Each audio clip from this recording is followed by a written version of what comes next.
امام بخاری رحمۃ اللہ علیہ نے جھانک کر دیکھا کہ دامن میں کچھ ہے بھی یا نہیں، یا چونا لگا رہے اسے گھوڑے کو،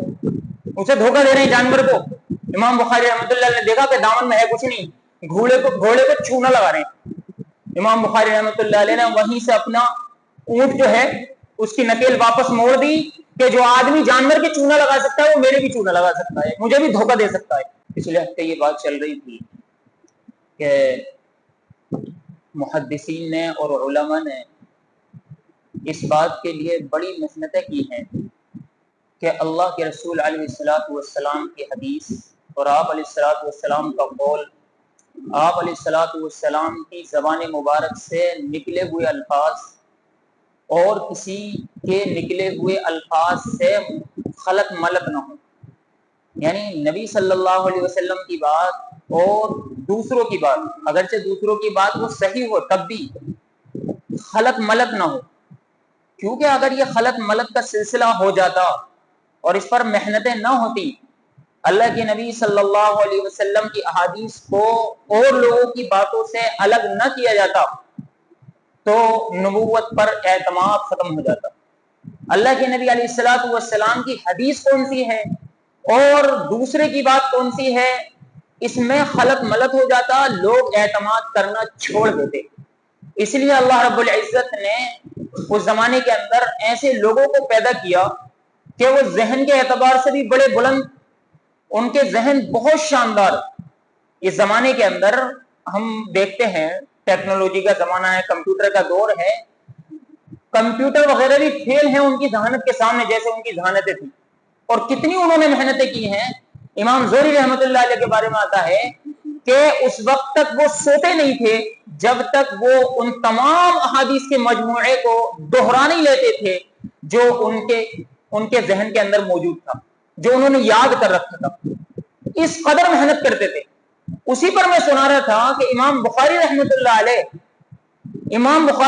اللہ علیہ نے صرف اس لیے کہ حدیث اور غیر حدیث آپس میں خلط ملط نہ ہو،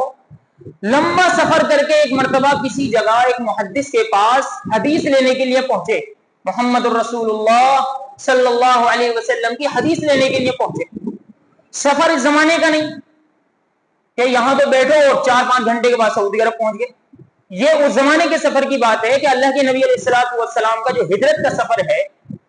450 کلومیٹر کا سفر ہے، وہ 10 دن میں طے ہوا تھا، اسی سے ہم اندازہ کر لیں، اور آج جو ہے 2-2.5 گھنٹے میں طے ہو جاتا ہے مکے سے مدینے کا سفر۔ لیکن محمد رسول اللہ صلی اللہ علیہ وسلم کا یہ سفر 10 دن میں طے ہوا، ہجرت کا سفر، تو اس دور کی بات کر رہا ہوں میں،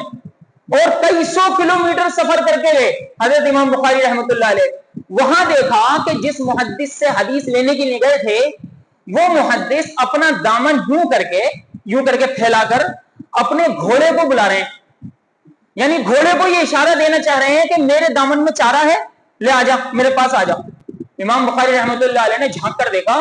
کہ دامن میں کچھ ہے بھی یا نہیں، یا چونا لگا رہے ہیں اسے گھوڑے کو، اسے دھوکہ دے رہے ہیں جانور کو۔ امام بخاری رحمۃ اللہ علیہ نے دیکھا کہ دامن میں ہے کچھ نہیں، گھوڑے کو چونا لگا رہے ہیں۔ امام بخاری رحمۃ اللہ علیہ نے وہیں سے اپنا اونٹ جو ہے اس کی نکیل واپس موڑ دی کہ جو آدمی جانور کے چونا لگا سکتا ہے وہ میرے بھی چونا لگا سکتا ہے، مجھے بھی دھوکہ دے سکتا ہے، وہ اللہ کے نبی علیہ الصلوۃ والسلام کی حدیث میں گڑبڑ کر سکتا ہے۔ ایسی زبردست محنتیں کی ہیں۔ ایک بڑے محدث ہیں، ان سے کچھ لوگوں نے آ کر کے ملاقات کی، اور صرف ملاقات اس لیے کی کہ وہ اسماء رجال کے بڑے آدمی تھے کہ ہم آپ کو 10,000 دینار دیں گے، صرف اس بات پر 10,000 دینار دیں گے کہ فلانا جو محدث ہے وہ تھوڑا سا گڑبڑ تھا، آپ اس محدث کے بارے میں کچھ بات بیان نہ کریں،